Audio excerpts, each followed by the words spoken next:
എല്ലാവർക്കും നമസ്കാരം. ഡിസംബർ, ജനുവരി മാസങ്ങളിലൊക്കെ പെന്തക്കോസ്തുകാരെ സംബന്ധിച്ചിടത്തോളം ഒരു ഉത്സവത്തിൻ്റെ സമയങ്ങളാണല്ലേ. പ്രത്യേകതരം കൺവെൻഷനുകളൊക്കെ നടന്നുകൊണ്ടിരിക്കുന്നു എന്ന് വെച്ചാൽ നമ്മുടെ IPCയുടെ, ചർച്ച് ഓഫ് ഗോഡിൻ്റെ, പിന്നെ AGയുടെ, പിന്നെ new India church of God തുടങ്ങിയ സകല സഭകളുടെയും പ്രസ്ഥാനങ്ങളുടെയും എന്താ പറയുക കൺവെൻഷനുകൾ നടന്നുകൊണ്ടിരിക്കുന്ന സമയമാണ് ഈ ഡിസംബർ, ജനുവരി മാസങ്ങളെന്നൊക്കെ പറയുന്നത്. ഓക്കെ, അപ്പോൾ ഈ പ്രാവശ്യത്തെ കൺവെൻഷനുകളൊക്കെ കുറേ കഴിഞ്ഞു, കുറേ നടന്നുകൊണ്ടിരിക്കുന്നു. അപ്പോൾ എല്ലാം അനുഗ്രഹപ്രദമായിട്ടൊക്കെ എല്ലാം നടക്കുവാനൊക്കെ ഇടയായിത്തീർന്നു. എന്നാൽ ഈ കഴിഞ്ഞ ഇടയ്ക്ക് നമ്മുടെ ഫേസ്ബുക്കിൽ ഒരു പോസ്റ്റ് കാണുവാൻ ഇടയായിത്തീർന്നു. ഓക്കെ, പോസ്റ്റിൽ അങ്ങോട്ടും ഇങ്ങോട്ടും കുറേ വടംവലികൾ പോലെ കുറേ പേർ അനുകൂലിച്ചും പ്രതികൂലിച്ചുമൊക്കെ ഒരു പോസ്റ്റിൻ്റെ അടിയിൽ വന്ന് കിടന്നുകൊണ്ട് ഇങ്ങനെ കമൻറ്റുകൾ ഇടുകയും ഒക്കെ ചെയ്യുന്നുണ്ട്. അതിനകത്തെ കാരണം ഇതാണ്: കുമ്പനാട് കൺവെൻഷൻ, അതായത് കുമ്പനാട് IPCയുടെ കൺവെൻഷനിൽ എന്താണ് നമ്മുടെ ഗാന ശുശ്രൂഷയ്ക്ക് വേണ്ടി ആൾക്കാരെ വിളിച്ചു.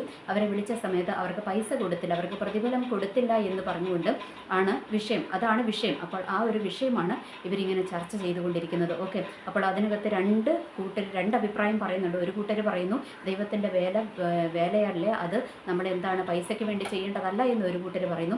ഒരു കൂട്ടർ പറയുന്നു ദൈവത്തിൻ്റെ വേല ചെയ്യുന്നവന് കൂലിക്കർഹനാണ്, അതുകൊണ്ട് പൈസ മേടിക്കുന്നതിൽ തെറ്റില്ല, അതുകൊണ്ട് അവർക്കത് കൊടുത്തു വിടണം എന്നുള്ളതൊക്കെ പറഞ്ഞ് രണ്ട് ഭാഗത്തുനിന്നും ഇങ്ങനെ അവരുടേതായ രീതിയിൽ ഇങ്ങനെ പറഞ്ഞുകൊണ്ട് നടക്കുന്നുണ്ട്. ഓക്കെ, അപ്പോൾ ഇതിനകത്ത് എനിക്ക് പറയാനുള്ള കാര്യം എന്താണെന്ന് വെച്ചാൽ, ദൈവത്തിൻ്റെ വചനത്തിൽ എന്താ പറഞ്ഞിരിക്കുന്നത്? വേല ചെയ്യുന്നവന് കൂലിക്കർഹനാണെന്ന് പറഞ്ഞിട്ടുണ്ട് അല്ലേ. അപ്പോൾ അവർ സംഗീത ശുശ്രൂഷ നടത്തുന്നവർക്കും പൈസ കൊടുക്കുന്നതിനകത്ത് തെറ്റൊന്നുമില്ല, അവർ മേടിക്കുന്നതിനകത്തും തെറ്റില്ല, അത് കൊടുക്കുന്നതിനകത്തും തെറ്റില്ല. കാരണം നമ്മൾ ഈ ദൈവദാസന്മാരെയൊക്കെ പുറത്തുനിന്ന് വിളിക്കും അല്ലേ. പുറത്തുനിന്ന് വിളിച്ചൊരു കൺവെൻഷനുകളിലും അല്ലെങ്കിൽ ഏതെങ്കിലും മീറ്റിങ്ങുകൾക്കൊക്കെ, സ്പെഷ്യൽ മീറ്റിങ്ങുകൾക്കൊക്കെ നമ്മൾ എന്ത് ചെയ്യും? പുറത്തുനിന്ന് ആൾക്കാരെ വിളിക്കും. എന്നിട്ട് ആൾക്കാരെ വിളിച്ചിട്ട് നമ്മൾ എന്ത് ചെയ്യും? ആ ദൈവദാസന്മാർക്ക് നമ്മൾ എന്ത് ചെയ്യും? നല്ല മാന്യതയുള്ളവരാണെങ്കിൽ എന്ത് ചെയ്യും? നല്ല മാന്യമായ എന്ന് വെച്ചാൽ കൺവെൻഷൻ നടത്തുന്നവർക്ക് മാന്യതയാണ് ഞാൻ പറഞ്ഞു. അവർ മാന്യതയുള്ളവരാണെങ്കിൽ എന്ത് ചെയ്യും? ഈ വരുന്ന ആൾക്കാർക്ക് നല്ല മാന്യമായിട്ടൊരു കവറൊക്കെ അവർക്ക് കൊടുത്തേ വിടത്തുള്ളൂ അല്ലേ. അങ്ങനെ കൊടുത്തു വിടും. അങ്ങനെയാണെങ്കിൽ പിന്നെ ഇവർക്കും, അതായത് സംഗീത ശുശ്രൂഷയ്ക്ക് വേണ്ടി വരുന്നവർക്കും കൊടുക്കുന്നതിനകത്ത് യാതൊരു തർക്കവും വേണ്ട. കാരണം അവരും എന്താണ്, ഈ വചന ശുശ്രൂഷ നടത്തുന്നവരെ പോലെ തന്നെ ഇവരും ദൈവ ശുശ്രൂഷ ചെയ്യുവാണല്ലേ. ഇവർ നന്നായി ദൈവാത്മാവിൽ ആരാധിച്ച് പ്രാർത്ഥിച്ച് നല്ലൊരു സംഗീത ശുശ്രൂഷയൊക്കെ നടത്തി കഴിയുമ്പോഴത്തേക്കും നല്ല കൃപയുള്ളവരാണെങ്കിൽ എന്ത് ചെയ്യും? അവിടെ ഒരു നല്ല ആത്മസാന്നിധ്യം ഉണ്ടാകും. ആ ആത്മസാന്നിധ്യത്തിൽ മറവിൽ നിന്നുകൊണ്ട് എന്താണ് അടുത്ത വചനം ശുശ്രൂഷിക്കുന്ന ദൈവദാസനും വലിയ ബുദ്ധിമുട്ടില്ലാതെ നന്നായിട്ട് വചനം ശുശ്രൂഷിക്കുവാനായിട്ട് കഴിയും. അത് കേൾക്കുന്ന ജനത്തിനൊരു അനുഗ്രഹമായി തീരും. അതുകൊണ്ട് ഈ ഗാന ശുശ്രൂഷ ചെയ്യുന്ന ആൾക്കാരും എന്താണ്, അവരും നല്ലൊരു കീസ്ഥാനം തന്നെ ഇതിനകത്ത് വഹിക്കുന്നവരാണ്. ഈ ശുശ്രൂഷകളിൽ ഒരു കീസ്ഥാനം വഹിക്കുന്നവരാണ്. അതുകൊണ്ട് അവരെ കുറഞ്ഞ ആൾക്കാരായിട്ട് കാണേണ്ട കാര്യമൊന്നുമില്ല. അവർക്ക് നമ്മൾ പൈസ കൊടുക്കാൻ ബാധ്യസ്ഥരാണ്. ഓക്കെ, ഇനി രണ്ടാമത് എനിക്കൊരു കാര്യം പറയുവാനുള്ളത്, അടുത്തത് ആൾക്കാർ പറയുന്നു ദൈവവേലയൊക്കെ നമ്മൾ ഫ്രീ ആയിട്ട് ചെയ്യേണ്ടതല്ലേ, അതിനകത്ത് പൈസ മേടിക്കേണ്ട കാര്യമുണ്ടോ എന്ന്. അതവിടെ നിൽക്കട്ടെ. കാരണം എന്താണെന്ന് പറയുമ്പോൾ ദൈവത്തിൻ്റെ വചനമുണ്ട്, നിങ്ങൾ എന്ത് ചെയ്യണം? നിങ്ങൾക്ക് ദാനമായി കിട്ടി ദാനമായി കൊടുക്കാനാണ് പറഞ്ഞിരിക്കുന്നത്. പിന്നെ നമ്മൾ എന്തെങ്കിലും ശുശ്രൂഷയ്ക്ക് വേണ്ടിയിട്ട് ഇങ്ങനെ പൈസ കണക്ക് പറഞ്ഞ് മേടിക്കുന്നതിനോടൊന്നും എനിക്ക് യാതൊരു യോജിപ്പുമില്ല. അങ്ങനെ കണക്ക് പറഞ്ഞ് മേടിക്കുന്നവനിലൊന്നും ദൈവത്തിൻ്റെ ആത്മാവല്ല അവനിലുള്ളത്. എന്താ പറയുക, നമ്മുടെ മാമോൻ്റെ ആത്മാവാണ്, അത് പണത്തിൻ്റെ ആത്മാവ്, ദുരാത്മാവാണുള്ളത്. അതുകൊണ്ട് അങ്ങനെയുള്ളവരെ വിളിക്കാതിരിക്കുക, അവർക്ക് കൊടുക്കാതെയും ഇരിക്കുക. ഓക്കെ, പക്ഷേ ഈ ദൈവവേല അല്ലാതെ തന്നെ വന്നിട്ട് നമ്മൾ വിളിച്ചു, അവർ സന്തോഷത്തോടെ വരുന്നു, അവർക്ക് സന്തോഷത്തോടെ കൊടുത്തു വിടുന്നതിനകത്ത് എതിർപ്പൊന്നുമില്ല. അത് നമ്മൾ കൊടുക്കുക തന്നെ വേണം. ഓക്കെ, അത് അവർക്കും അനുഗ്രഹമാണ്, നമ്മൾക്കും അനുഗ്രഹമാണ്. കാരണം അവരും മനുഷ്യന്മാരാണല്ലേ, അവരും സാധാരണക്കാരായ മനുഷ്യന്മാരാണ്.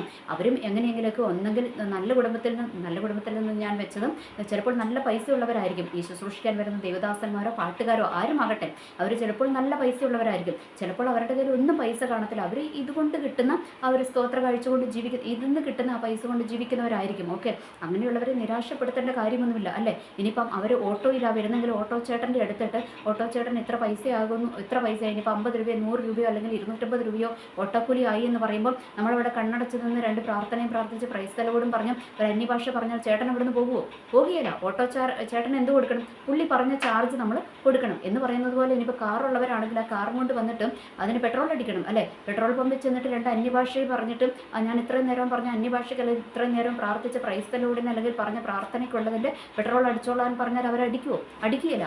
അവർക്ക് എന്ത് കൊടുക്കണം? നമ്മൾ ഇത്ര രൂപയ്ക്കുള്ള പെട്രോൾ അടിക്കാൻ പറഞ്ഞിട്ട് അവർ അത്രയും രൂപയ്ക്കുള്ള പെട്രോൾ അടിക്കും. ആ പൈസ നമ്മളവർക്ക് കൊടുക്കണം. പെട്രോളോ ഡീസലോ എന്തുവാകട്ടെ. അത് നമ്മൾ അവർക്ക് കൊടുക്കണം. ഓക്കെ. അപ്പോൾ ഞാൻ പറഞ്ഞു വന്നത് ഈ ശുശ്രൂഷ ചെയ്യുന്നവർ, അത് ദേവദാസന്മാരാകട്ടെ, അത് നമ്മുടെ ഗാന ശുശ്രൂഷ നടത്തുന്നവരാവട്ടെ, ഇവരൊക്കെ എന്താണ്, മനുഷ്യന്മാരാണ്. അവർക്കൊക്കെ ഈ ലോകത്ത് ജീവിക്കുവാൻ വേണ്ടിയിട്ട് പൈസ ആവശ്യമാണ്. അപ്പോൾ നമ്മൾക്ക് പൈസ ഉണ്ട് എങ്കിൽ നമ്മൾ കൊടുക്കുക. ഇപ്പോൾ കുമ്പനാടുകാരെയൊക്കെ സംബന്ധിച്ചിടത്തോളം പൈസ ഇല്ലാത്തവരൊന്നുമല്ല, അവർക്ക് ലക്ഷങ്ങളും കോടികളും ഒക്കെ ഉള്ളവരാണ്. അപ്പോൾ അതൊക്കെ മാന്യമായ രീതിയിൽ തന്നെ നല്ലൊരു എമൗണ്ട് തന്നെ അവർക്ക് കൊടുത്തു വിടുവാൻ നിങ്ങൾ ബാധ്യസ്ഥരാണ്. ഇനി അന്ന് കൊടുത്തിട്ടില്ല എന്നുള്ള പോസ്റ്റ് കണ്ടിട്ടാണ് ഞാനിത് ഇറക്കുന്നത്. ഇനി അവർ കൊടുത്തോ എന്ന് എനിക്ക് അറിഞ്ഞുകൂടെ. കൊടുത്തുവെങ്കിൽ നല്ല കാര്യം, ദൈവം അനുഗ്രഹിക്കട്ടെ. ഓക്കെ. എന്തായാലും കൂലിക്കാരൻ്റെ കൂലി കൊടുക്കാതിരിക്കരുത്. അത് ദൈവത്തിൻ്റെ വചനത്തിൽ പറഞ്ഞിട്ടുണ്ട്. കൂലിക്കാരന് കൂലി കൊടുക്കാതിരുന്നാൽ എന്താണ്, അത് ശാപം കൊണ്ടുവരും. ഇവരും കൂലിക്ക് വേണ്ടിയിട്ട്, ഇവരും ദൈവവേല ആണെങ്കിലും ഇവരത് കൂലിക്ക് വേണ്ടിയാണ് ചെയ്യുന്നതെങ്കിൽ അവർക്കത് കൊടുത്തു വിടുവാൻ നമ്മൾ ബാധ്യസ്ഥർ തന്നെയാണ് എന്നുള്ള കാര്യം നമ്മൾ മറക്കാതിരിക്കുക. ഓക്കെ. ഇനി ചിലരുണ്ട് പൈസ മേടിക്കാത്ത ആൾക്കാരുണ്ട്. ഓക്കെ. അപ്പോൾ അവരോടും എനിക്ക് പറയാനുള്ളത്, അങ്ങനെ മേടിക്കാതെ ഇരിക്കുന്നതിനോട് എനിക്ക് വലിയ യോജിപ്പൊന്നുമില്ല. കാരണം എന്താണെന്ന് വെച്ചാൽ ഒത്തിരി പേരെ മേടിക്കാത്ത കുറച്ച് ടീമുകളെ ഞാൻ കണ്ടിട്ടുണ്ട്, മേടിക്കുന്ന ഒത്തിരി ആൾക്കാരെയും ഒക്കെ ഞാൻ കണ്ടിട്ടുണ്ട്. ഓക്കെ. അപ്പോൾ ഈ മേടിക്കാത്ത ആൾക്കാരെ സംബന്ധിച്ചിടത്തോളം അവർ ഇന്ന് നിൽക്കുന്ന ആ ഒരു ആത്മീയത്തിൻ്റെ ഒരു ടോപ്പ് ലെവലിലായിരിക്കുകയല്ല ചിലപ്പോൾ നാളെ നിൽക്കുന്നത്, അല്ലേ? നമ്മളുടെ വിശ്വാസത്തിൻ്റെ ലെവൽ കൂടിയും കുറഞ്ഞും ഒക്കെ ഇരിക്കും. അപ്പോൾ ചിലപ്പോൾ നമ്മൾക്ക് പ്രാർത്ഥിക്കാനോ ഒന്നിനും പറ്റുന്നുണ്ടാകില്ല. അപ്പോൾ നമ്മൾക്ക് ചിലപ്പോൾ എന്തെങ്കിലും പ്രശ്നങ്ങൾ നമ്മളുടെ ജീവിതത്തിൽ വന്നെന്നിരിക്കാം. അത് അല്ല എങ്കിൽ ചിലപ്പോൾ നമ്മളൊരു രോഗിയായി തീർന്നെന്നിരിക്കാം. അപ്പോൾ നമ്മൾ ഹോസ്പിറ്റലുകളിലൊക്കെ പോകേണ്ട സാഹചര്യങ്ങളൊക്കെ മുന്നിലുണ്ടാകും. അപ്പോൾ ഒരു വരുമാനം ഇല്ലാതെ ഇരിക്കുന്ന ആൾക്കാരാണെങ്കിൽ എന്ത് ചെയ്യുന്നറിയാവോ, ഇവരൊരു കൺവെൻഷനൊക്കെ പോയി കഴിയുമ്പോൾ ഇവരുടെ ഒരു പ്രത്യേക ആവശ്യത്തിൻ്റെ മുഖത്താണ് ഈ പൈസ മേടിക്കാത്ത ടീമുകൾ നിൽക്കുന്നതെങ്കിൽ ഇവർ അവിടെ ചെന്ന് കഴിയുമ്പോൾ എന്ത് ചെയ്യും, ഇവരൊരു മീറ്റിങ്ങിന് വിളിച്ച് കഴിയുമ്പോഴോ അല്ലെങ്കിൽ കൺവെൻഷന് ചെന്ന് കഴിയുമ്പോഴോ ഇവർ ചിലപ്പോൾ 1-2 പ്രാവശ്യം പൈസ മേടിച്ചെന്നിരിക്കും. ഓക്കെ. അതവരുടെ ആവശ്യം അത്രയും ആയതുകൊണ്ടായിരിക്കും അവർ പൈസ മേടിക്കുന്നത്. ഓർക്കുക, ഈ പൈസ മേടിക്കുന്നവനെക്കുറിച്ച് ആർക്കും ചർച്ച ചെയ്യേണ്ട. ഓക്കെ. കണക്ക് പറഞ്ഞ് മേടിക്കുന്നവനെക്കുറിച്ചും പൈസ മേടിക്കുന്നവനെക്കുറിച്ചും ആരും എന്ത് ചെയ്യത്തില്ല, ചർച്ച ചെയ്യത്തില്ല. അവർ മേടിക്കുമെന്ന് എല്ലാവർക്കും അറിയാം. അതുകൊണ്ട് നമ്മൾ അവരെ വിളിക്കുമ്പോൾ തന്നെ പൈസ കാൽക്കുലേറ്റ് ചെയ്ത് വെച്ച് അവർക്ക് കൊടുക്കുവാൻ നമ്മൾ തയ്യാറായി തന്നെ ഇരിക്കും. അതിന് നമ്മൾക്ക് കംപ്ലൈൻ്റ് ഇല്ല, ഒന്നുമില്ല. പക്ഷേ ഈ മേടിക്കാത്ത പാവപ്പെട്ടവൻ എന്തെങ്കിലും ഒരു അത്യാവശ്യത്തിന് മേടിച്ചു പോയാൽ പിന്നെ തീർന്ന്. അത്രയും നാൾ മേടിക്കാതിരുന്നതിൻ്റെ മുഴുവൻ ഇതും പോയി. കാരണം അവരെക്കുറിച്ച് പിന്നെ പറയും, ഒട്ടനെ ഫോൺ എടുത്ത് അടുത്ത ആളെ വിളിക്കുന്നു, അവിടെയുള്ള ആളെ വിളിക്കുന്നു, ഇവിടെയുള്ള ആളെ വിളിക്കുന്നു. നിങ്ങളല്ലേ പറഞ്ഞ് ആ പുള്ളി പൈസ മേടിക്കത്തില്ലെന്ന്, ദേണ്ട പൈസ മേടിച്ചല്ലോ, ദേണ്ട എൻ്റെ അടുത്തുനിന്ന് പൈസ മേടിച്ചല്ലോ എന്നൊക്കെ പറയും. അതുകൊണ്ട് ഇങ്ങനത്തെ പഴി കേൾക്കാതിരിക്കണമെങ്കിൽ എനിക്ക് തോന്നുന്നത് പൈസ ഉള്ളവനും ഇല്ലാത്തവനും ഒക്കെ മേടിക്കുന്നത് തന്നെയായിരിക്കും നല്ലത്. പിന്നെ ആ മേടിച്ച് കഴിഞ്ഞിട്ടും അത് എങ്ങനെ ഉപയോഗിക്കുന്നു എന്നുള്ളത് ദൈവം നോക്കും കേട്ടോ. നമ്മൾക്കിങ്ങനെ ബാങ്കിൽ ഇങ്ങനെ കുന്നുകൂടി കിടന്നിട്ട് വീണ്ടും അതിനകത്ത് കൊണ്ടുവന്ന് കൂട്ടി വയ്ക്കുവാനല്ല, ഇങ്ങനെ നമ്മളുടെ കയ്യിൽ ഉണ്ടായിട്ട് നമ്മൾ മേടിച്ച പൈസയൊക്കെ നമ്മളുടെ സഭകളിലോ അല്ലെങ്കിൽ എന്തിനീ നമ്മൾ വഴിയെ കൂടെ നടക്കുമ്പോൾ, അല്ലേ, തെരുവോരങ്ങളിലൊക്കെ എന്തോരം പിള്ളേരുണ്ട്, അല്ലേ, അവർക്കൊക്കെ ഒരു നേരത്തെ ഭക്ഷണം മേടിച്ച് കൊടുക്കുക, അവരുടെ ഒരു വിദ്യാഭ്യാസത്തിന് അവരെ ഒന്ന് സഹായിക്കുകയൊക്കെ ചെയ്യുന്നതും നല്ല കാര്യം തന്നെയാണ്. കാരണം പൈസ തരുന്നവൻ സന്തോഷത്തോടെയാണ് തരുന്നതെങ്കിൽ അത് നമ്മൾ മേടിച്ചു കഴിയുമ്പോൾ നമ്മൾക്കും അനുഗ്രഹമാണ്, അത് തന്നവനും അനുഗ്രഹമാണ്. പക്ഷേ കണ്ണുനീര് ഉള്ളവൻ്റെ അടുത്തുനിന്ന് മേടിക്കരുത്. കാരണം എന്താണെന്ന് വെച്ചാൽ ഞാൻ പറഞ്ഞതും, ഇനി ചിലർ പറയുന്ന കാര്യമുണ്ട്, ഒരു പാവപ്പെട്ടവൻ കുറച്ച് പൈസ തന്നു കഴിയുമ്പോൾ അവൻ്റെ അടുത്തുനിന്ന് മേടിക്കും. ഞാനത് മേടിക്കും. ചില ദേവദാസന്മാർ പ്രസംഗിക്കുന്ന ഞാൻ കേട്ടിട്ടുണ്ട്. ഞാനത് മേടിക്കുന്ന എന്തിനാന്ന് വെച്ചാൽ അവൻ അനുഗ്രഹിക്കപ്പെടാനാണ്. ചുമ്മാ ഇരിക്കും, നിങ്ങൾക്ക് പൈസയോടുള്ള ആർത്തി കൊണ്ട് മേടിക്കുന്നു എന്ന് മാത്രം പറഞ്ഞാൽ മതി. കാരണം ഇവൻ തരുന്നത് ഇവൻ്റെ മനസ്സിൻ്റെ നന്മ.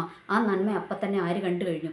ദൈവം കണ്ടു കഴിഞ്ഞു. ദൈവം അവന് അപ്പം തന്നെ ഇവിടുന്ന് പ്രതിഫലം കൊടുക്കുകയും ചെയ്യും. പിന്നെ ഈ ഇല്ലാത്തവൻ്റെ കയ്യിൽ നിന്ന് മേടിച്ച് നിങ്ങളുടെ പോക്കറ്റിലോട്ട് വന്നു കഴിയുമ്പോഴേ ദൈവം അവരെ അനുഗ്രഹിക്കും എന്നുള്ളതൊന്നും വിചാരിക്കില്ലോട്ടോ. ഒത്തിരി ദേവദാസന്മാരെ ഞാൻ കണ്ടിട്ടുണ്ട്.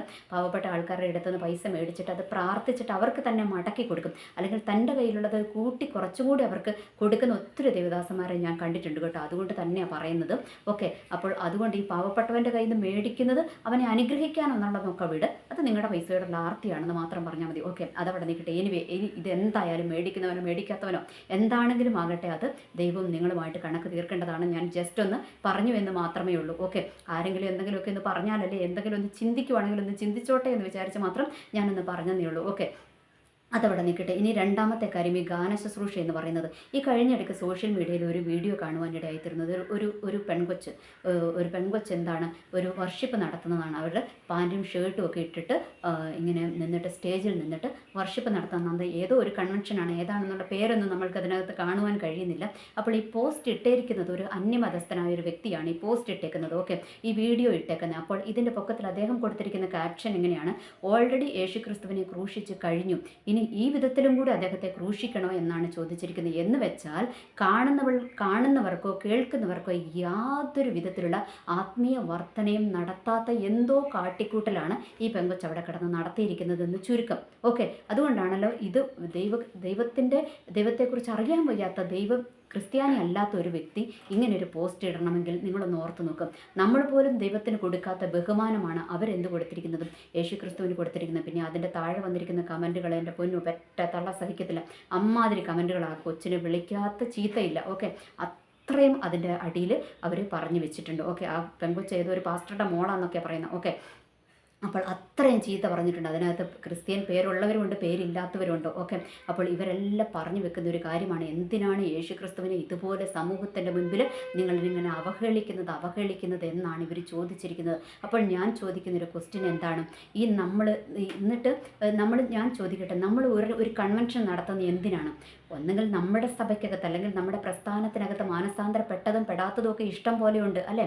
അപ്പോൾ ഈ മാനസാന്തരപ്പെടാത്തതിനൊരു മാനസാന്തരം ഉണ്ടാകുവാൻ അല്ലേ, അതല്ലെങ്കിൽ നമ്മളുടെ ചുറ്റുപാടുമുള്ള ദൈവത്തെ അറിയാത്ത വ്യക്തികളിലേക്ക് ദൈവത്തിൻ്റെ ഒരു സന്ദേശം, ഒരു ഗാനത്തിൻ്റെ ഒരു 2 വരി 3 വരിയൊക്കെ ഒന്ന് കടന്നു ചെന്ന് കഴിയുമ്പോൾ നമ്മളുടെയൊക്കെ ജീവിതത്തിൽ എത്ര അനുഭവങ്ങളുണ്ട്. എപ്പോഴോ നമ്മളൊക്കെ പ്രാർത്ഥിക്കാൻ മേലാതെ കണ്ണു അടച്ചിരിക്കുമ്പോൾ എപ്പോഴോ നല്ലൊരു പാട്ടൊക്കെ അല്ലേ, നല്ല ആത്മാവിലെഴുതി നല്ലൊരു പാട്ടൊക്കെ നമ്മളുടെ ഉള്ളിലേക്ക് ദൈവം തരും, ഓർമ്മിപ്പിച്ചു തരും. നമ്മൾ ആ പാട്ട് പാടി നമ്മൾ എത്രയോ പേര് ബലം പ്രാപിച്ച് ആരാധിച്ചു പോയിട്ടുണ്ട്.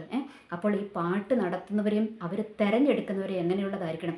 നല്ല കൃപയുള്ളവരെയും അതിനകത്ത് പരിജ്ഞാനമുള്ളവരെയും വേണം എന്ത് ചെയ്യുവാൻ വേണ്ടിയിട്ട്, ഈ ദൈവത്തിൻ്റെ വേല ചെയ്യുവാൻ തിരഞ്ഞെടുക്കാൻ. ഞാൻ പറഞ്ഞത് നമ്മുടെ ഒരു ഇതുപോലെ ഒരു യൂട്യൂബിൻ്റെ മുന്നിലിരുന്ന് സംസാരിക്കുന്നവരുടെ കാര്യമല്ല പറയുന്നത്. ഞാൻ കൺവെൻഷനുകൾക്കും സഭയുടെ സ്റ്റേജുകളിലേക്കും അല്ലെങ്കിൽ ഉപവാസ പ്രാർത്ഥനകൾക്കും അതുപോലെ നമ്മളിതുപോലെ അതിനുവേണ്ടി ഗാനശുശ്രൂഷ നടത്താനും ഒക്കെ നമ്മൾ ആൾക്കാരെ തിരഞ്ഞെടുക്കുമ്പോൾ ദൈവകൃപയും പരിജ്ഞാനവും വിജ്ഞാനവും വിവേകവും ഉള്ളവരെ വേണം നമ്മൾ തിരഞ്ഞെടുക്കാൻ വേണ്ടിയിട്ട്. പ്രത്യേകിച്ച് കൺവെൻഷനുകളൊക്കെ നടത്തുമ്പോൾ നമ്മൾ ദൈവസന്നിധിയിലിരുന്ന് പ്രാർത്ഥിച്ചിട്ട് വേണം നമ്മൾ അതിന് വേണ്ടിയിട്ടുള്ള ആൾക്കാരെയൊക്കെ ഇൻവൈറ്റ് ചെയ്യാൻ വേണ്ടിയിട്ട്. കാരണം ഇന്നത്തെ ഈ സമൂഹത്തിൽ ഒറ്റ എക്സാമ്പിൾ പറയും. ഈ കഴിഞ്ഞ ഇടയ്ക്ക് എന്നെ അറിയുന്നൊരു പാസ്റ്ററാണ്, ഞങ്ങൾ നല്ല അറിയുന്നൊരു ദൈവദാസനാണ്. അപ്പോൾ അദ്ദേഹം എന്നോട് വിളിച്ചിട്ട് ചോദിച്ചു, മോളെ ഞങ്ങളുടെ ചർച്ചിൽ ഞങ്ങളൊരു ഉപവാസ പ്രാർത്ഥന വയ്ക്കുക, മോളൊന്ന് വന്നിട്ടൊരു ഒരു ദിവസത്തെ വചന ശുശ്രൂഷ എടുക്കാവോ എന്ന് ചോദിച്ചു. ഞാൻ ആ ദൈവദാസനോട് ചോദിച്ചു, എൻ്റെ പാസ്റ്ററെ, വഴിയെ കൂടെ പോകുന്നവനെയും വരുന്നവനെയും എല്ലാം വിളിച്ച് കയറ്റാനുള്ളതല്ല ദൈവത്തിൻ്റെ പുൾപ്പിറ്റ് എന്ന് പറയുന്നത്. ഓക്കെ, ദൈവത്തിൻ്റെ പുൾപ്പിറ്റ്, ദൈവത്തിൻ്റെ സാന്നിധ്യം ഇറങ്ങേണ്ടതാണ്. അവിടെ ആരെ നിർത്തണം? അവിടെ അതുപോലെ ഒരുങ്ങിയിരിക്കുന്ന ആൾക്കാരെ. ഇപ്പം ഞാൻ ഈ ഒരു യൂട്യൂബിൻ്റെ മുന്നിലിരുന്ന് കുറച്ച് വചനം പറയുന്നു എന്ന് മാത്രമേ ഉള്ളൂ. അത് ഞാൻ ഉദ്ദേശിക്കുന്നത് എന്താണ്?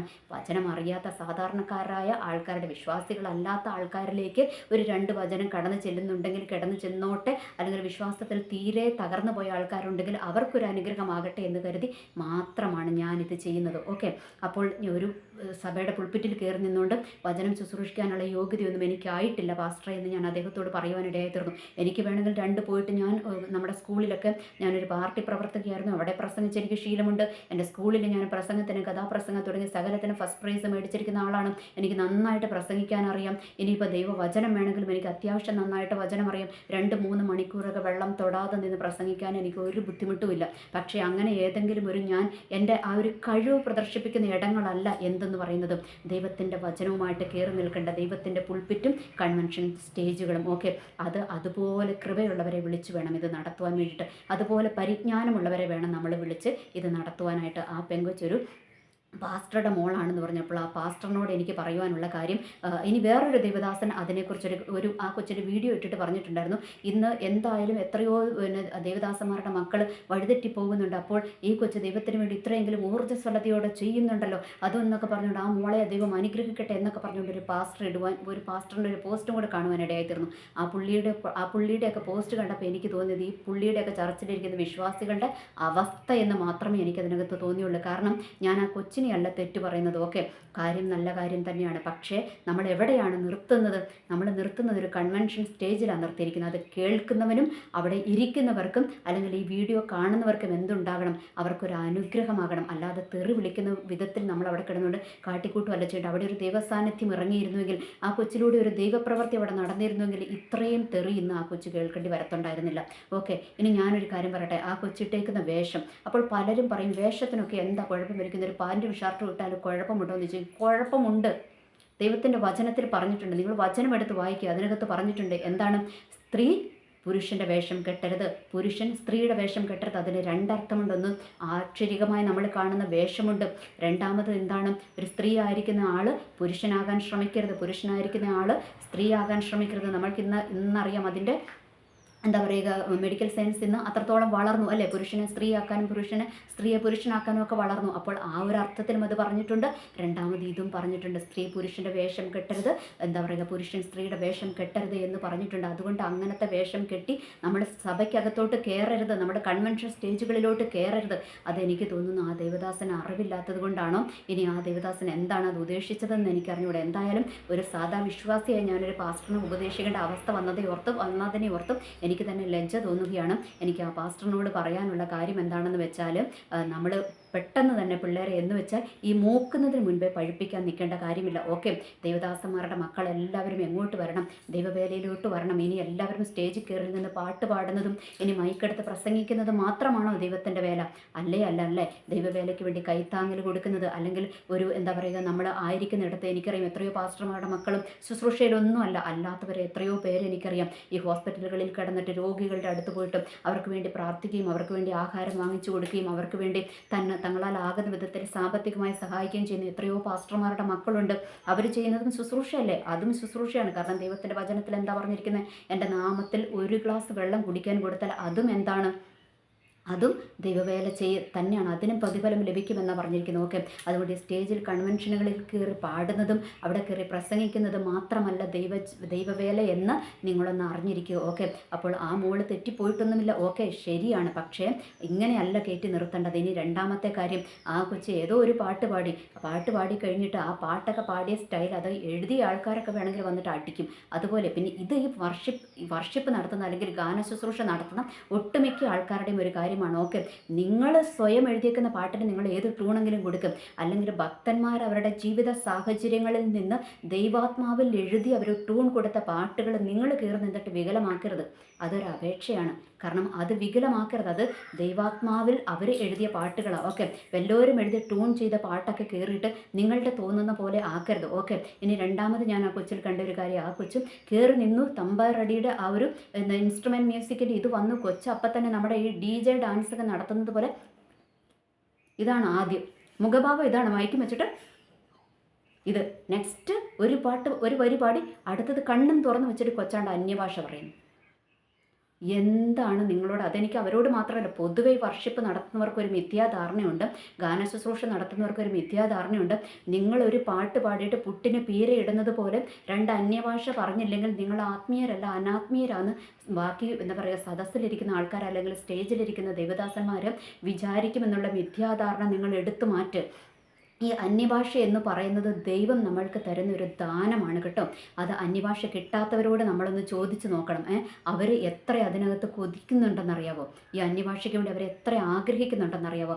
അതുകൊണ്ട് നമ്മൾക്ക് ദൈവം തന്ന ആ അന്യഭാഷയെ ചുമ്മാ നമ്മൾ സ്ഥാനത്തും അസ്ഥാനത്തും എടുത്ത് നമ്മൾ ചുമ്മാ ഉപയോഗിക്കരുത്. ഞാൻ ചോദിക്കട്ടെ, ഈ അന്യഭാഷ എങ്ങനെയാണ് ഈ കണ്ണൊക്കെ തുറന്നിങ്ങനെ പറയാൻ പറ്റുന്നതെന്ന് എനിക്കറിഞ്ഞുകൂടാ കേട്ടോ.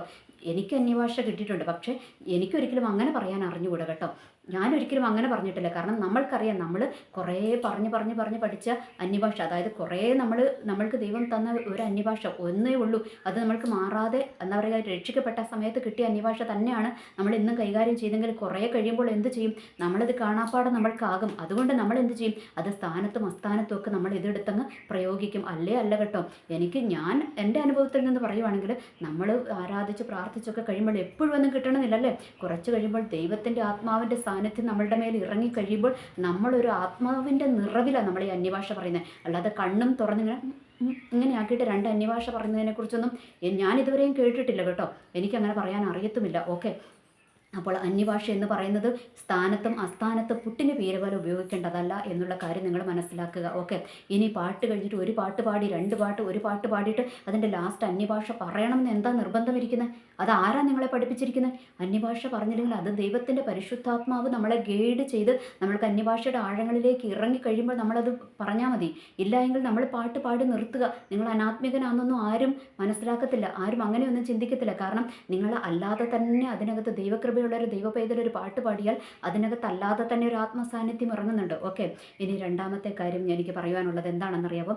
ഈ ഗാന ശുശ്രൂഷ നടത്തുന്ന വ്യക്തികളെ സംബന്ധിച്ചിടത്തോളം ഇവരും എന്താണ്, നമ്മളുടെ സഭകളിൽ ഒരു കീ സ്ഥാനം വഹിക്കുന്നവർ തന്നെയാണ് ഈ ഗാന ശുശ്രൂഷ നടത്തുന്നവർ എന്നുള്ള കാര്യം കൂടെ ഈ ഗാന ശുശ്രൂഷ നടത്തുന്നവരും അല്ലെങ്കിൽ വർഷിപ്പിലൊക്കെ നിൽക്കുന്നവരും ഒന്ന് ഓർത്തിരിക്കണം. ഇനി ദേവദാസന്മാരോട് അവരെ തിരഞ്ഞെടുക്കുന്നവരോടും പറയാനുള്ളത് ഇതാണ്, ഏതെങ്കിലും പാസ്റ്ററുടെ മക്കളായതുകൊണ്ടോ അല്ലെങ്കിൽ ഏതെങ്കിലും വലിയ കൊമ്പത്തെ കുടുംബത്തിലെ ആയതുകൊണ്ടോ പിടിച്ചു കയറ്റി നിങ്ങൾ നിർത്തരുത്. കാരണം കൃപയുള്ളവരാണ് ഇതൊക്കെ കൈകാര്യം ചെയ്യേണ്ടത്. കൃപയുള്ളതെന്ന് പറഞ്ഞാൽ ജീവിതത്തിലെ സാക്ഷ്യമുള്ളവൻ ഒന്ന്, രണ്ടാമത് എന്താണ്, ദൈവാത്മാവിൽ പാടുവാൻ കഴിവുള്ളവൻ, മൂന്നൊരു ആത്മാഭിഷേകം പ്രാപിച്ചവനെയൊക്കെ വേണം കയറ്റി ഈ വർഷിപ്പിനകത്തോട്ട് നിർത്താൻ വേണ്ടിയിട്ട്. ഓക്കെ, ഇന്ന് പലപ്പോഴും ചില സഭകളിലൊക്കെ നടക്കുന്ന പേക്കൂത്തുകൾ കാണുമ്പോൾ നമ്മൾക്ക് വിഷമം തോന്നാറുണ്ട്. നമ്മൾക്കിന്ന് യൂട്യൂബിലൂടെ എല്ലാം നമ്മൾക്ക് അവൈലബിൾ ആണല്ലോ, എല്ലായിടത്തും ലൈവ് ആണല്ലോ പരിപാടി.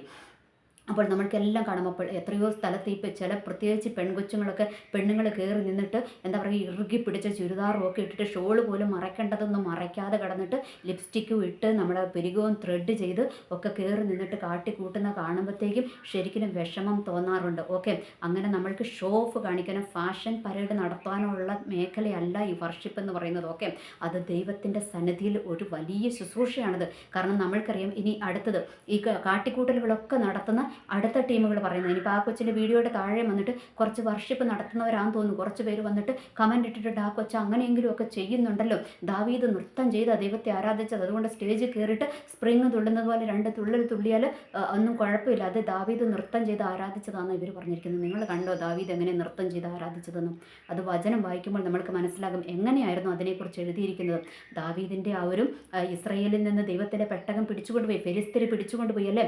അപ്പോൾ അന്ന് അവരെ സംബന്ധിച്ചിടത്തോളം ആ ദൈവ സാന്നിധ്യം, അവർക്ക് ദൈവത്തിൻ്റെ ആ ഒരു അരുളപ്പാടുകളും ദൈവത്തിൻ്റെ സാന്നിധ്യവും ഇറങ്ങുന്നത് എവിടെയായിരുന്നു? അന്ന് ആ ഒരു പെട്ടകത്തിനകത്താണ് ഇറങ്ങിക്കൊണ്ടിരുന്നത് അല്ലേ. ദൈവത്തിൻ്റെ പെട്ടകത്തിൻ്റെ അവിടെയാണ് ദൈവത്തിൻ്റെ സാന്നിധ്യം ഇറങ്ങിക്കൊണ്ടിരുന്നത്. ഓക്കെ, അതുകൊണ്ട് എന്താണ്, അങ്ങനെ ഉണ്ടായിരുന്നുള്ളൂ അവർക്ക് ആ സമയങ്ങളിൽ. എന്നാൽ ഇന്ന് അങ്ങനെയല്ല, ഇന്നും നമ്മളുടെയൊക്കെ ഹൃദയങ്ങളിൽ ദൈവത്തിൻ്റെ പരിശുദ്ധാത്മാവിനെ ദൈവം പകർന്നിരിക്കുകയാണ്. ഓക്കെ, അപ്പോൾ അന്ന് അങ്ങനെ പിടിച്ചുകൊണ്ട് പോയി ആ പെട്ടകത്തെ അവർ ദാവീദിൻ്റെ ആ ഒരു പട്ടണത്തിലേക്ക് അവർ ഇസ്രയേലിലേക്ക് അവർ തിരിച്ചു കൊണ്ടുവരുമായിരുന്നു അല്ലേ. ആദ്യത്തെ പ്രാവശ്യം കൊണ്ടുവന്നപ്പോൾ അവർക്ക് എങ്ങനെയാണ് കൊണ്ടുവരേണ്ടതെന്ന് അവർക്ക് അറിയത്തില്ലായിരുന്നു. അതുകൊണ്ട് ഉസ്സ കയറി പെട്ടകത്തെ പിടിച്ചു. ആ പുള്ളി അന്നേരം തന്നെ തൽക്ഷണം മരിച്ചുപോയി എന്നുള്ളതൊക്കെ നമ്മൾക്കറിയാം അല്ലേ. ദൈവത്തിൻ്റെ പെട്ടകത്തെ തൊടുവാൻ യോഗ്യതയുള്ളവന് വേണം അത് പിടിക്കാനുള്ളതെന്നൊക്കെ അതിനകത്ത് വചനത്തിലുണ്ടായിരുന്നത് അവർക്ക് അറിഞ്ഞുകൂടായിരുന്നു. അവർ അറിവില്ലാതെ ചെയ്തതുകൊണ്ട് അങ്ങനെ പറ്റി. അപ്പോൾ ദാവീദും എല്ലാവരും എന്തായി, പേടിച്ചു പോയി. അത് കഴിഞ്ഞ് ഇവരത് പഴയ കാലത്തുള്ള ഇവരുടെ പ്രവാചകന്മാരിലൂടെയൊക്കെ ദൈവം അരുളി ചെയ്തതൊക്കെ എടുത്ത് വായിച്ചു കഴിഞ്ഞപ്പോഴാണ് ഇത് എങ്ങനെയാണ് ഇത് കൈകാര്യം ചെയ്യേണ്ടതെന്ന് ഇവർക്ക് ബോധ്യം വന്നപ്പോഴാണ് ഇവർ രണ്ടാമത് ദൈവത്തിൻ്റെ പെട്ടകവുമായിട്ട് അല്ലേ, ദൈവത്തിൻ്റെ പെട്ടകം ആയിട്ട് അവരിങ്ങോട്ട് ഇവരുടെ ഇസ്രായേലിലോട്ട് വരുവാണ്. ആ ദൈവത്തിൻ്റെ പെട്ടകത്തെ ചുമന്ന ഒരു ഘോഷയാത്ര പോലെ ഇവർ ഇസ്രായേലിലോട്ട് കൊണ്ടുവരുന്ന ആ ഒരു സമയമാണ്. അവിടെയാണ് അവർ നൃത്തം ചെയ്ത് ദൈവത്തെ ആരാധിച്ചത്. ഓക്കെ, അവിടെയാണ് ദാവീദ് നൃത്തം ചെയ്തത്. അല്ലാതെ ഇന്ന് നിങ്ങൾ കാട്ടിക്കൂട്ടുന്ന സ്റ്റേജിൽ കിടന്നുകൊണ്ട് 2 തുള്ളലും അങ്ങോട്ടും ഇങ്ങോട്ടും 2 തുള്ളലും തുള്ളി 2 ബെഡക്സൊക്കെ അങ്ങോട്ടും ഇങ്ങോട്ടും 2 കുലുക്കലും കുലുക്കി 2 അന്യഭാഷയും പറയുമല്ലായിരുന്നു അവിടെ ചെയ്തത് കേട്ടോ.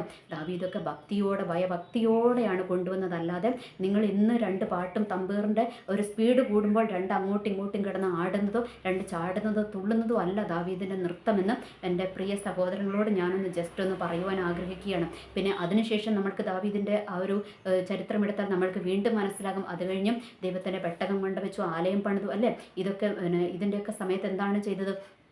ദൈവത്തിൻ്റെ ആലയത്തിൽ സംഗീതക്കാരെ നിയമിച്ചു എന്ന് നമ്മൾക്ക് കാണാമല്ലേ. ശലോമോൻ്റെ കാലത്ത് സംഗീതക്കാരെ നിയമിച്ചു. ആ സംഗീതക്കാരെ നിയമിച്ചതാരെ വഴിയെ കൂടെ പോകുന്നവനെയൊക്കെ പിടിച്ച് നിർത്തുവാണോ ചെയ്തതല്ല. അതൊക്കെ ലേവി ഗോത്രത്തിൽ പെട്ടവരെയാണ് എന്ത് നടത്തിയിരിക്കുന്നത്, സംഗീത ശുശ്രൂഷ ചെയ്യുവാൻ നടത്തിയിരിക്കുന്നത്. എന്ന് വെച്ചാൽ ദൈവത്തിൻ്റെ സംഗീത ശുശ്രൂഷ വരുന്നവനും പോകുന്നവനും ചെയ്യാനുള്ളതല്ല, അത് കൃപയുള്ളവർ വേണം അത് നടത്തുവാൻ വേണ്ടിയിട്ട് എന്നുള്ളത് ദൈവത്തിൻ്റെ വചനം വായിച്ചാൽ നമ്മൾക്ക് വ്യക്തമായി മനസ്സിലാകും. അത് മനസ്സിലാകാത്തത് കൊണ്ടാണ് ഇന്ന് എന്ത് കാട്ടിക്കൂട്ടലുകൾ കാണിക്കുമ്പോഴും ഉടനെ ദാവീദ് നൃത്തം ചെയ്ത് ആരാധിച്ച പരിപാടി പറയരുത്. കാരണം നൃത്തം ചെയ്ത് ദൈവത്തെ ആരാധിക്കാം. അത് നിങ്ങൾ ഉദ്ദേശിക്കുന്നത് പോലെ നമ്മളുടെ എന്താ പറയുക, ഈ ഇൻസ്ട്രുമെൻറ്റിൻ്റെ ആ ഒരു സൗണ്ട് കൂടുമ്പോൾ അല്ലെങ്കിൽ അതിൻ്റെ സ്പീഡ് കൂടുമ്പോൾ 2 അങ്ങോട്ടും ഇങ്ങോട്ടും കിടന്ന് ചാടുന്നതും തുള്ളുന്നതുമല്ല നൃത്തം എന്ന് പറയുന്നത്. അത് നമ്മളറിയാതെ തന്നെ ദൈവത്തെ ആരാധിക്കുന്നതാണ്. നമ്മളറിയാതെ തന്നെ പരിശുദ്ധാത്മാവിൽ നമ്മൾ നൃത്തം ചെയ്യുന്നതിനെയാണ് നൃത്തം ചെയ്ത് ആരാധിക്കുക എന്ന് പറയുന്നത്. അല്ലാതെ പാട്ടിൻ്റെ സ്പീഡിനനുസരിച്ച് കൂടുന്നതല്ല എന്നുള്ളത് നിങ്ങളൊന്ന് ഓർത്തിരിക്കുക. ഇനി രണ്ടാമത്തെ കാര്യം, ഇനി അറിയാം ചില സഭകളിലൊക്കെ, ഞങ്ങളൊക്കെ പോകുന്ന സഭകളിലൊക്കെ ഒരു പ്രായമുള്ള ഒരു ദേവദാസന, തല നിറച്ച ദേവദാസന, അവരെയൊക്കെ ഓർത്ത് ദൈവത്തെ സ്തുതിക്കുന്നു. അപ്പം അവരൊക്കെ എന്താണെന്ന് വെച്ചാൽ ഒരു ഡ്രസ് കോഡ് തന്നെ കൊടുത്തിട്ടുണ്ട്. വെള്ളയും ഇട്ട് അവരെ കയറ്റത്തുള്ളൂ. പിന്നെ സ്റ്റേജിനകത്തോട്ട് അങ്ങ് കയറ്റി നിർത്തിയിട്ടില്ല. സ്റ്റേജിൻ്റെ താഴെ ഒരു സ്ഥലമുണ്ട്, അവിടെ ഒരുക്കി അവിടെയാണ് മിക്ക കൃപയുള്ള ദേവദാസന്മാരൊക്കെ അങ്ങനെയാണ് ചെയ്യുന്നത്. അവർക്കൊരു ഡ്രസ് കോഡ് കൊടുക്കും, വെള്ളയും കൊടുത്ത് അവരെ അവിടെ നിർത്തും. സ്റ്റേജിലല്ല, സ്റ്റേജിൻ്റെ കുറച്ച് താഴെ തന്നെ അവരെ നിർത്തും. കാരണം പുൾപ്പിറ്റിലോട്ടല്ല കയറ്റുന്നത്, പുൾപ്പിറ്റിൽ ദൈവവചനവുമായിട്ട് ദൈവദാസന്മാരാണ് നിൽക്കേണ്ടത്. ഓക്കെ, അപ്പോൾ അതിൻ്റെ താഴെ ഒരു സ്ഥലത്ത് ഇവരെ നിർത്തും. എന്നിട്ട് നിർത്തി കഴിഞ്ഞിട്ട് അവർക്ക് ആൾക്കാർ ഇരിക്കുന്നതിനെ കഴിഞ്ഞ് കുറച്ചും കൂടി ശ്രേഷ്ഠമായ ഒരു സ്ഥാനം അവർക്ക് കൊടുത്ത് അവരെ നിർത്തും. എന്നിട്ട് ഇവരോട് പറയുന്നത് എന്താണെന്നറിയാം, കൃപയുള്ള ദൈവദാസന്മാർ അവർക്കൊരു ഇൻസ്ട്രക്ഷൻസ് കൊടുത്തിട്ടുണ്ട്. എന്താണെന്നറിയാമോ, രാവിലെ തന്നെ വെട്ടി വിഴുങ്ങിയിട്ട് വന്ന് എന്ത് നടത്തരുത്, ദൈവത്തിൻ്റെ ഗാനശുശ്രൂഷ നടത്തരുതെന്ന് പറയും. അവരോട് എന്ത് പറഞ്ഞിട്ടുണ്ടെന്നറിയാമോ, അവരോട് ഒരു ദിവസമെങ്കിലും ഫാസ്റ്റിംഗ് ഇരുന്ന്, അല്ലെങ്കിൽ ഒരു നേരമെങ്കിലും ഫാസ്റ്റിംഗ് ഇരുന്ന് വന്നിട്ട് ദൈവത്തിൻ്റെ ഈ ഗാനശുശ്രൂഷ നടത്താവുള്ളൂ എന്ന് പറയും. അങ്ങനെയൊക്കെ വന്നു കഴിയുമ്പോൾ അതിൻ്റെ ലെവൽ മാറും. നമ്മൾക്കറിയാം, ഒരു ശുശ്രൂഷയുടെ നമ്മുടെ ഒരു ആരാധനാലയത്തിൻ്റെ ശുശ്രൂഷയിൽ ഈ സംഗീത ശുശ്രൂഷ കൈകാര്യം ചെയ്യുന്നവർ ഉണ്ടല്ലോ, വലിയ ആത്മസാന്നിധ്യം അവിടെ നമ്മൾക്ക് അനുഭവിക്കുവാൻ കഴിയും അല്ലേ. നമ്മൾ ഭയങ്കരമായിട്ട് ദൈവത്തെ ആരാധിക്കും, വലിയ ആത്മസാന്നിധ്യം അവിടെ നമ്മൾക്ക് അനുഭവിക്കുവാൻ കഴിയും. ഇനി അതിനുശേഷം പ്രസംഗിക്കാൻ വരുന്ന ദൈവദാസനെ സംബന്ധിച്ചിടത്തോളം അദ്ദേഹത്തിനും അതൊരു വലിയ അനുഗ്രഹമാകും. കാരണം ഓൾറെഡി അവിടെ എന്തുണ്ടായിട്ടുണ്ട്, ഒരു ദൈവസാന്നിധ്യം ഫോം ചെയ്തിട്ടുണ്ട്. ഓക്കെ, ഇവരുടെ ആ ദൈവകൃപയുള്ളവർ നല്ല ഗാനശുശ്രൂഷ നടത്തിയപ്പോൾ അവിടെ ഒരു ദൈവസാന്നിധ്യം ഇറങ്ങിയിട്ടുണ്ട്. അതുകൊണ്ട് ദൈവദാസന്മാർക്ക് വചനത്തിൽ നിന്ന് ശുശ്രൂഷിക്കുവാനും അത് എളുപ്പമാകും. അവിടെ വിടുതലുകൾ നടക്കുന്നതും കാണുവാൻ കഴിയും. അതൊന്നുമില്ലാത്ത കുറേ എണ്ണത്തിനെ കയറ്റി ചുമ്മാ വേഷം കെട്ടലുകളും ഫാഷൻ ഷോ ആയിട്ടും കുറേ എണ്ണത്തിനെ കയറ്റി നിർത്തും. ചുണ്ടിൽ ലിപ്സ്റ്റിക്കും പുരട്ടി കുറേ എണ്ണത്തിനെ കയറ്റി നിർത്തും. പിന്നെ കുറേ എണ്ണമുണ്ട് മുടി ഇങ്ങനെ മുന്നോട്ടേ ഇടത്തുള്ളൂ. ഒന്ന് ഓർക്കുക, നമ്മളുടെ ദൈവം നമ്മളെ ഈ മുടി സൃഷ്ടിച്ചിരിക്കുന്നത് എങ്ങനെയാണ്, പെണ്ണുങ്ങളുടെ മുടി അങ്ങനെയാണ് സൃഷ്ടിച്ചിരിക്കുന്നത്, പുറകോട്ടാണ് സൃഷ്ടിച്ചിരിക്കുന്നത് അല്ലേ. പുറകോട്ടെന്ന് വെച്ചാൽ ഇത് നമ്മൾ ചീകി പുറകോട്ട് ഇടുന്നു, അല്ലെങ്കിൽ ദൈവത്തിന് ഇവിടെ കൊണ്ടുവന്ന് അങ്ങ് ഉണ്ടാക്കിയാൽ പോരായിരുന്നോ, എന്നിട്ട് ഇങ്ങോട്ട് ചീകി അങ്ങ് ഇടാൻ മേലായിരുന്നോ. അങ്ങനെയല്ല ദൈവം ചെയ്തത്. ഓക്കെ, ദൈവം എല്ലാം ചന്തോചിതമായ ദൈവം ചെയ്തിരിക്കുന്നത്. ദൈവം പുറകോട്ടാണ് മുടി വിട്ടിരിക്കുന്നത്. ഓക്കെ, അതിന് ഈ രണ്ടെണ്ണം കൊണ്ടുവന്ന് ഷോൾ തലയിൽ കൂടി ഇടുന്നു, ഇതിൻ്റെ രണ്ടെണ്ണം കൊണ്ടുവന്ന് ഇങ്ങോട്ട് തൂക്കിയിടും. ഓക്കെ, എന്തിനാണ് ഇങ്ങനെ തൂക്കിയിടുന്നത്? നമ്മൾക്കറിയാം ഫാഷൻ ഷോ ഒന്നും ഇനി ഇങ്ങനെ ഇട്ടിട്ട് കുറേ ലിപ്സ്റ്റിക്ക് ഇട്ടിട്ട് വല്ല മേനയുണ്ടോ? ഇല്ല. കാരണം നിങ്ങളെ കഴിഞ്ഞുമൊക്കെ അതിസുന്ദരികൾ ലോകത്തിലോട്ട് ഇറങ്ങിയ ലോകക്കാരായിട്ടുള്ള സിനിമാ നടിമാരും അല്ലാത്ത പെൺകുട്ടികളും ഒക്കെ ഇഷ്ടം പോലെയുണ്ട്. പിന്നെ നിങ്ങളൊരു ലിപ്സ്റ്റിക്ക് ഇട്ട് പുരുകവും ത്രെഡ് ചെയ്ത് രണ്ട് മുടി ഇങ്ങോട്ട് ഇട്ടിട്ട് നാട്ടുകാരെ കാണിക്കേണ്ട കാര്യമുണ്ടോ? കാര്യമില്ല. കാരണം അതിൻ്റെ ഒന്നും ആവശ്യമില്ല. കാരണം ഒരു ദൈവപൈതലിൻ്റെ സൗന്ദര്യം എന്ന് പറയുന്നത് ലിപ്സ്റ്റിക്കിലോ മുടി മുന്നോട്ടിടുന്നതിലോ അല്ലെങ്കിൽ ത്രെഡ് ചെയ്യുന്നതിലോ ഒന്നുമല്ല. അവർക്ക് അല്ലാതെ തന്നെ ഒരു ദൈവത്തിൻ്റെ തേജസ് അവരുടെ മുഖത്തിറങ്ങും. അതാണ് അവരുടെ സൗന്ദര്യം എന്ന് പറയുന്നത് എന്നുള്ള കാര്യം ഇന്നത്തെ വർഷിപ്പിൽ നിൽക്കുന്ന ആൾക്കാരൊന്ന് മനസ്സിലാക്കുക. കൃപയുള്ളവരെ ഓർത്ത് ദൈവത്തെ സ്തുതിക്കുന്നു. നല്ല കൃപയുള്ള വർഷിപ്പ് ടീമുണ്ട്. പിന്നെ നമ്മൾക്കറിയാം ഇനി രണ്ടാമത്തെ വേറൊരു കാര്യമുണ്ടല്ലോ, ഈ വർഷിപ്പ് ടീം എന്ന് പറയുന്നത് ദൈവദാസന്മാർ നമ്മളുടെ ആരാധനകളിൽ ദൈവത്തിൻ്റെ ശുശ്രൂഷ ചെയ്യുന്ന ദൈവദാസന്മാരെ കഴിഞ്ഞാൽ നെക്സ്റ്റ് സ്ഥാനം ആർക്കാണ്? ഈ ദൈവത്തിൻ്റെ ഗാനശുശ്രൂഷ നടത്തുന്ന ഇവർക്കാണ് ഉണ്ടാകുന്നത്. അതുകൊണ്ട് ഓർക്കുക, പിശാച് എന്ത് ചെയ്യും? ഇവരെ ആയിരിക്കും ആദ്യം നോട്ടമിടുന്നത്. ഓക്കെ, അതുകൊണ്ടാണ് നമ്മൾക്കറിയാം ഇന്ന് പല വർഷിപ്പ് ടീമിൻ്റെ ഇടയിലും എന്തില്ല, കൃപയില്ല. ഓക്കെ, മിക്ക എണ്ണം അങ്ങോട്ടും ഇങ്ങോട്ടും അടിയുക. എന്താണ്? ഇവൻ്റെ സൗണ്ടിനെ കഴിഞ്ഞും എൻ്റെ സൗണ്ട് മുന്നിൽ നിൽക്കണം, ഇവൻ്റെ സൗണ്ടിനെ കഴിഞ്ഞും എൻ്റെ സൗണ്ട് മുന്നിൽ നിൽക്കണം, അല്ലെങ്കിൽ ഇവളുടെ സൗണ്ടിനെ കഴിഞ്ഞും എൻ്റെ സൗണ്ട് മുന്നിൽ നിൽക്കണം എന്ന് പറഞ്ഞിട്ടുള്ള അങ്ങോട്ടും ഇങ്ങോട്ടുമുള്ള മത്സരം. ഇനി അതിനകത്ത് ലീഡ് ചെയ്യുന്നവനെ കുത്താൻ നിൽക്കുക. ലീഡ് ചെയ്യുന്നവൻ എന്തെങ്കിലും ഒന്ന് പാടുമ്പോൾ ഇപ്പറയുള്ളവൻ തെക്കോട്ട് പോകും, ഇനി ലീഡ് ചെയ്യുന്നവൻ വടക്കോട്ട് പോകും, മറ്റവൻ തെക്കോട്ട് പോകും. ഇനി അതിൻ്റെ ഇടയിലുണ്ട് കേട്ടോ വേറെ ഒരു ടീമുണ്ട്. എന്താണെന്നറിയാമോ? ഈ ഗിറ്റാർ വായിക്കുക, തമ്പേർ അടിക്കുക, ഇങ്ങനെയുള്ള പരിപാടിയൊക്കെ ഉണ്ടല്ലോ, പിന്നെ ഓർഗൻ വായിക്കുക, ഇങ്ങനെയൊക്കെ ഉണ്ട്. ഇനി ഇവർക്ക് പണി കൊടുക്കുന്ന മറ്റൊരു ടീമുണ്ട്. ആരാണെന്നറിയാമോ? ഈ മൈക്ക് കൈകാര്യം ചെയ്യുന്നവർ. ഈ മൈക്ക് കൈകാര്യം ചെയ്യുന്നവനും കൃപയില്ലെങ്കിൽ എന്ത് ചെയ്യുന്നറിയാമോ? ഇവിടെ നിൽക്കുന്ന അവനിട്ടൊരു പണി കൊടുക്കാമെന്ന് പറഞ്ഞിട്ട് അവൻ്റെ ഗിറ്റാറിൻ്റെ അല്ലെങ്കിൽ അവൻ്റെ ഓർഗൻ്റെ ഒക്കെ സൗണ്ട് കുറച്ചങ്ങോട്ട് താത്തി വെക്കും.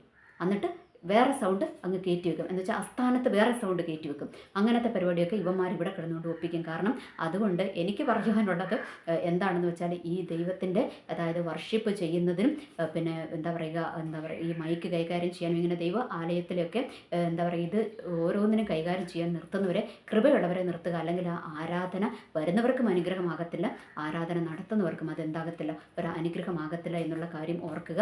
ഇനി എനിക്ക് പറയുവാനുള്ള കാര്യം, നമ്മളെന്താ ചെയ്യുക? മാന്യമായ വസ്ത്രം ധരിക്കുക എന്നുള്ളത് ദൈവത്തിൻ്റെ വചനത്തിൽ പറഞ്ഞിരിക്കുന്നതാണ്. അപ്പോൾ നിങ്ങൾ മറ്റൊരു ക്വസ്റ്റ്യനും കൂടെ ചോദിക്കും, എങ്ങനെയെങ്കിലും അമേരിക്കയിലുള്ളവരൊന്നും സ്വർഗ്ഗത്തിൽ പോകത്തില്ലേ എന്ന് ചോദിക്കും. അമേരിക്കയിലുള്ള എല്ലാവരും സ്വർഗ്ഗത്തിൽ പോകുന്ന ആരെങ്കിലും പറഞ്ഞിട്ടുണ്ടോ? എല്ലാവരും ഒന്നും പറഞ്ഞിട്ടില്ല കേട്ടോ. കാരണം ഞാൻ കണ്ടിട്ടുണ്ട്. ഞാൻ കേരളത്തിന് വെളിയിൽ ഒരു സഭയിലുണ്ടായിരുന്ന സമയത്ത് അവിടെ ഒരു അമേരിക്കയിൽ നിന്നൊരു സായിപ്പ് മാതാമയും കൂടെ വന്നു. അവർ ദൈവത്തിൻ്റെ വേല ചെയ്യുന്നവരെ, പ്രായമായവരാകട്ടോ. ആ മാതാമയും സായിപ്പൊക്കെ എത്ര വൃത്തിയുള്ള വസ്ത്രമാണ് ധരിച്ചെന്നറിയാമോ? നമ്മൾ ധരിക്കുന്നതിനെ കഴിഞ്ഞും കൂടുതൽ നല്ല കവർ ചെയ്യേണ്ടതൊക്കെ കവർ ചെയ്ത് നല്ല വസ്ത്രം ധരിച്ച് അവിടെ വന്നിരുന്നു. എന്നിട്ട് ആ മാതാമയായിട്ടുള്ള ആ അമ്മച്ചി പറഞ്ഞൊരു കാര്യമുണ്ട് കേട്ടോ. ഒരു പാസ്റ്ററും വൈഫുമാണ് കേട്ടോ. എന്നിട്ട് ആ അമ്മച്ചി പറഞ്ഞൊരു കാര്യമുണ്ട്. അമ്മച്ചി പറഞ്ഞു, ഞങ്ങൾ എത്രയോ എനിക്കൊന്ന് ഞാൻ മറന്നുപോയത്, 55-65 വർഷത്തിൻ്റെ കണക്ക് പറഞ്ഞു. ഇത്രയും വർഷമായി ഞങ്ങളുടെ ദാമ്പത്യ ജീവിതം മുൻപോട്ട് പോയിക്കൊണ്ടിരിക്കുക. അവർ രണ്ടാമത് കെട്ടിയോ അല്ലെങ്കിൽ കാണുന്നവൻ്റെ കൂടെ പോവുകയൊന്നും ചെയ്തില്ല കേട്ടോ. അവരുടെ ആ ഒരു കുടുംബജീവിതവും അവരുടെ മക്കളും ഒക്കെ കൃപയിൽ അവരുടെ കുടുംബത്തിൻ്റെ ചരിത്രം അവർ പറയുവാനിടയായിത്തീർന്നു. ആ കുടുംബത്തിൻ്റെ സാക്ഷ്യം പറയുവാൻ ഇടയായിത്തീർന്നു. എന്ന് വെച്ചാൽ നമ്മൾക്ക് വായിക്കുന്ന ബൈബിളും അമേരിക്കക്കാർ വായിക്കുന്ന ബൈബിളും റഷ്യക്കാർ വായിക്കുന്ന ബൈബിളും ഒക്കെ എന്താണ്? ഒരേ ബൈബിള് തന്നെയാണ്. അതിനകത്ത് ഭാഷകൾ മാത്രമേ വ്യത്യാസമുള്ളൂ കേട്ടോ.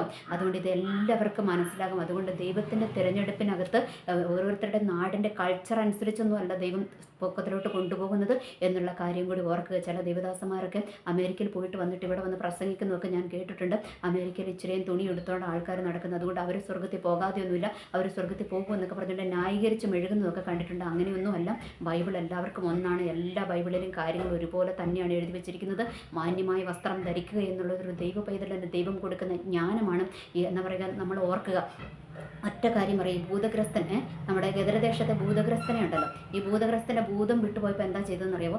മര്യാദയ്ക്ക് വസ്ത്രം കൊടുത്തു. ഇപ്പം ഈ ഭൂതം ഉണ്ടായിരുന്നപ്പോൾ പുള്ളി എന്ത് ചെയ്തു? വസ്ത്രം ഊരിക്കളഞ്ഞിട്ടാണ് നടന്നത്. ഓക്കെ, അപ്പോൾ അവൻ്റെ ഭൂതം വിട്ടുമാറിയപ്പോൾ പുള്ളി എന്ത് ചെയ്തു? വസ്ത്രം ധരിച്ചു. അപ്പോൾ ഈ വസ്ത്രം ധരിക്കാതെയും പിന്നെ ഒത്തിരി കാട്ടിക്കൂട്ടലുകളൊക്കെ നടത്തി ഈ ലിപ്സ്റ്റിക്കും ഒക്കെ ഇട്ട് ഇങ്ങനെ മുടിയൊക്കെ മുന്നോട്ടിട്ട് ഇങ്ങനെ പല പല വേഷം കെട്ടലുകളൊക്കെ നടത്തുന്നവരൊന്നും ഓർത്തു കുറച്ചും കൂടെ വിട്ടുപോകാനുണ്ട്. അതൊക്കെ വിട്ടുപോയിട്ട് വേണം ഇങ്ങോട്ടൊക്കെ ശുശ്രൂഷയുടെ ഇതിനകത്തോട്ട് കയറാൻ കേട്ടോ.